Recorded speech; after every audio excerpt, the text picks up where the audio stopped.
Hi guys, tara magkwentuhan muna tayo sandali. Live update nga pala, bali hindi na nga ako nagtitinda kasi wala na akong puhunan. Kaya ito yung oras ko, focus na lang kila mama tapos na mga gawaing bahay. Bukod doon ay nagpo-promote nga pala ako ng mga product o item dahil nag-affiliate ako. Kahit kailan talaga yung mga aso ng kapitbahay, talagang sinasadyang tumahol kapag nagbo-voice over na ako. Anyway, mabalik tayo sa kwento. Bali ito nga palang kaganapan na to ay gusto lumabas ni mama para daw mahangin na naman siya. Tapos tungkol naman sa pag-affiliate ko, kung gusto nyo rin na matuto ay pwede ko naman kayong i-guide. Basta i-PM nyo lang ako. Ang pinakakailangan mo lang naman sa pag-affiliate ay cellphone, confidence at saka data connection. Sa ngayon, 4 pesos pa lang yung nagiging commission ko pero syempre nagsisimula pa lang naman tayo. Kaya nga kung mapapansin nyo sa mga lagi nakasuporta sa akin, oras-oras nga ay nagpo-post ako. Dahil nga kasi hindi naging successful yung food business ko ay baka sakali sa online ay medyo kaya naman makasurvive kahit papano. Bali yun nga palang nakita nyong rep sa may gilid kanina ay binibenta ko nga pala yun. 11,995 ko sana ibebenta dahil 16,995 yung original price niya. Pwede pa rin naman tawaran basta pag-usapan na lang natin. Kailangan ko kasi ng panggastos, pambayad ng bills, lalo't nag-reading na kanina. Halisa ngayon ay hindi ako nag-iisip ng kung ano-ano para hindi ako ma-stress. Kumbaga kalmado lang, go with the flow, tiwala lang kay Lord, ganyan. Iniisip ko na lang na mayroon pang mas mahirap na sitwasyon kaysa sa kalagayan namin. Ayun, kumbaga tuloy-tuloy lang, hindi na lang magpapa-apekto sa lahat ng mga nangyayari. Tapos ito, naiupo ko na nga si mama dito sa labas, tapos papasok naman ako sa loob para makapaglinis. Araw-araw ko nga palang winawalisan tong loob ng bahay namin, tapos inaayos din yung mga magugulo kung nakikita nyo. Ayun, awa ng Diyos, nakakaraos naman kahit papano. Ang buhay naman kasi, ganoon naman talaga, marami tayong pagsubok ng pagdadaanan bago yung ginhawa. Kumbaga ngayon, namanhid na lang siguro ako sa mga problema. Kaya imbis na magmugpok at malungkot, ay bakit hindi na lang tayo gumawa ng ibang paraan na pagkakaabalahan, di ba? Tapos ito, naglalagay nga pala ako ng popcorn dito sa sahig at minamap ko nga. Ang diaper nga kasi ni mama ay sinasaid namin na talagang hahantayin mo lang tumulo bago palitan talaga, oo, makatipid lang. Tsaka ang sarap din kasi sa pakaramdam kapag ka mabango yung bahay nyo, di ba? Pangarap ko nga din magkaroon ng sariling bahay tapos naka-tiles para pag minap mo, kitang-kita mo na yung dumi talaga nalilinis. Tapos dito ay naayos ko na nga yung diaper ni mama. Dito na nga lang nilalagay at hindi na sinusuot sa kanya kasi nga nagkakaroon na siya ng kate at nagkakasugat pa.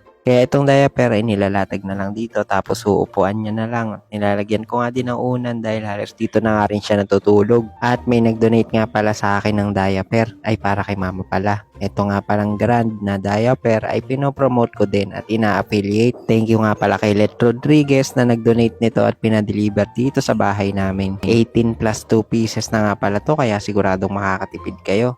O paano? Hanggang dito na lang muna itong video na to. Salamat!